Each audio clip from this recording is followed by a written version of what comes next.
communautécélesttv.com. Vous lui pincez les narines et vous le sentez mort, né. La mission était claire. Je vous dirai plus tard pourquoi il disait que le monde change, mais les événements reviennent de manière cyclique. Les 5 femmes ont observé, ils ont regardé quelle est encore cette loi. Nous, en tant que sages-femmes, nous avons prêté serment pour accompagner les femmes à donner vie. Comment nous pourrons maintenant contribuer à éliminer des enfants parce qu'ils sont garçons? Les sages-femmes n'arrivaient pas et c'est dans ces conditions que Moïse naquit. Il fallait trouver une solution. Les 5 femmes ayant refusé de tuer les bébés. La maman de Moïse a récupéré son fils et a pu le garder pendant 3 mois. Mais après les 3 mois, l'enfant va pleurer fort, l'enfant tout le monde a vu et c'est grave. Si on trouve un garçon chez toi, femme d'hébreu, et tu as un garçon, c'est fini pour toute ta famille. Il fallait trouver une solution et ce qui est trouvé, c'est de jeter le bébé. Comment le jeter? Il fallait faire en sorte qu'il n'aille pas directement dans l'eau. Alors on va trouver comme une corbeille, arranger l'intérieur, déposer l'enfant dedans et aller le pousser à l'eau.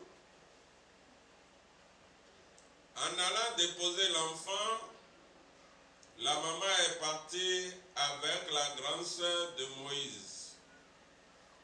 C'est devant la grande sœur que le panier a été déposé avec Moïse à l'intérieur. C'était comme, je te confie à Dieu, ce que tu seras, ça ne dépend que de lui. La maman s'est retournée. Et c'est quelques instants après que la fille du roi, une des filles du roi, arriva au bord de ce cours d'eau. Et elle constata un panier qui allait à la surface de l'eau.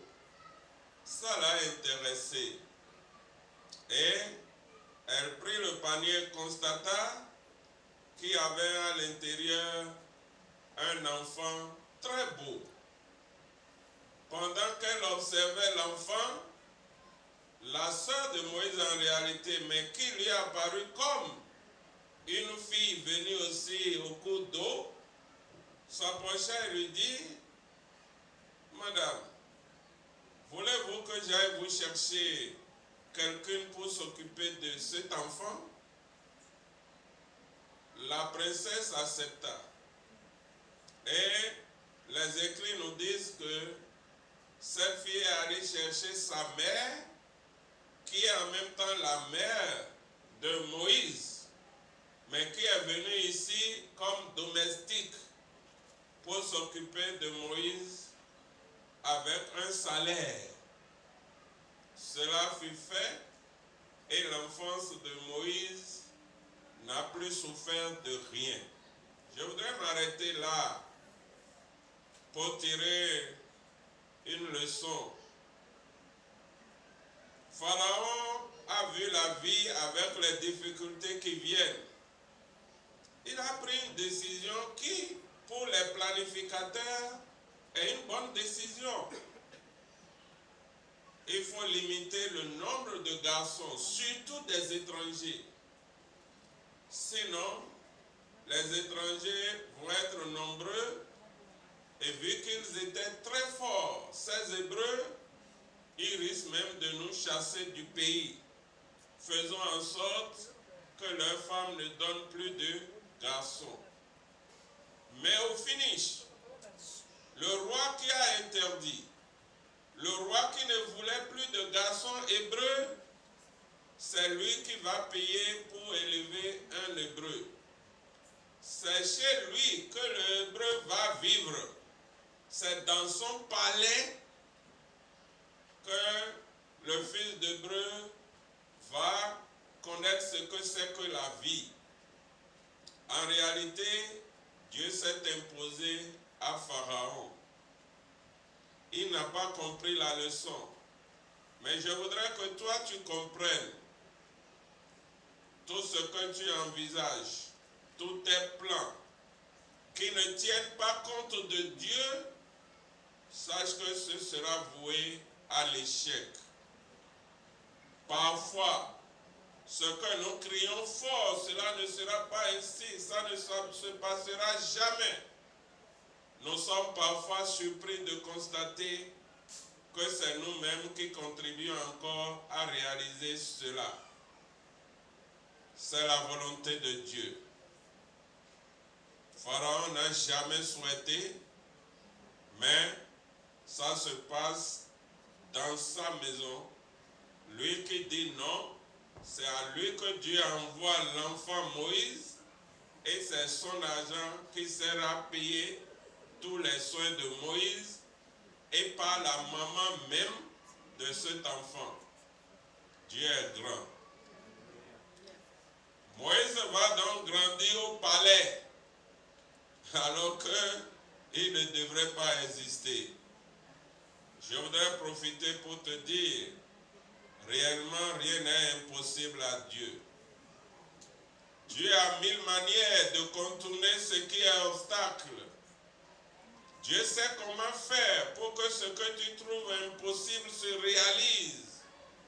Quelle que soit la force de celui que tu as en face, qu'il lui croit qu'il est fort, qu'il lui croit que quand il dit c'est ça qu'on doit faire.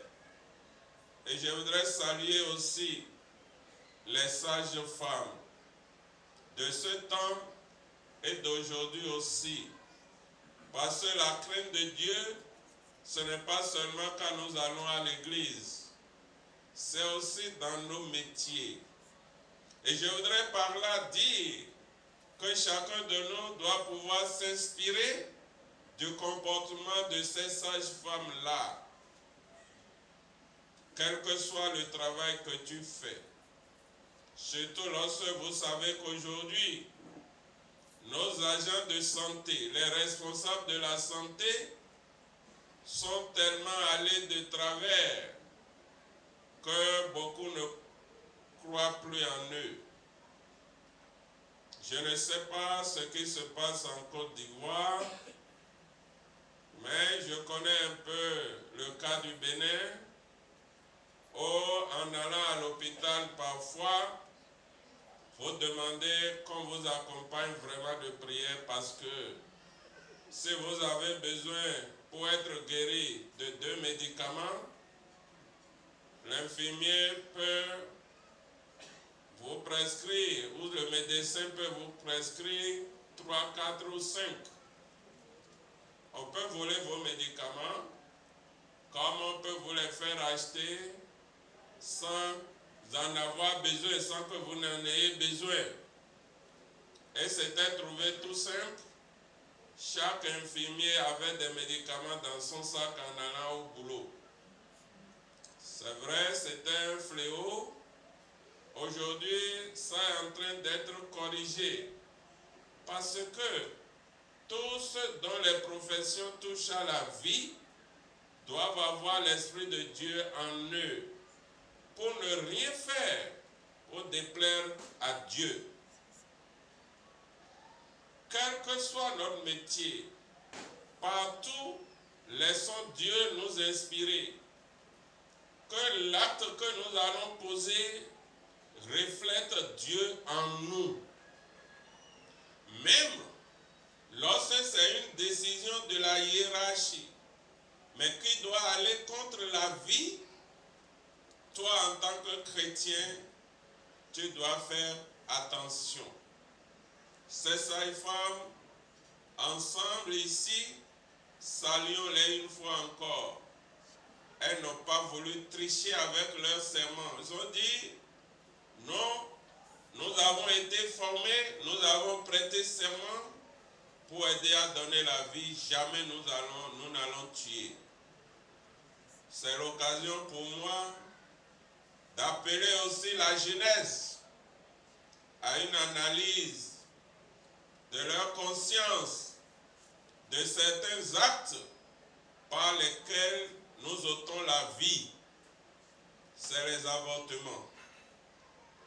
Je ne sais pas si dans l'église du Caïn Céleste en Côte d'Ivoire, vous entendez aussi parler d'avortement.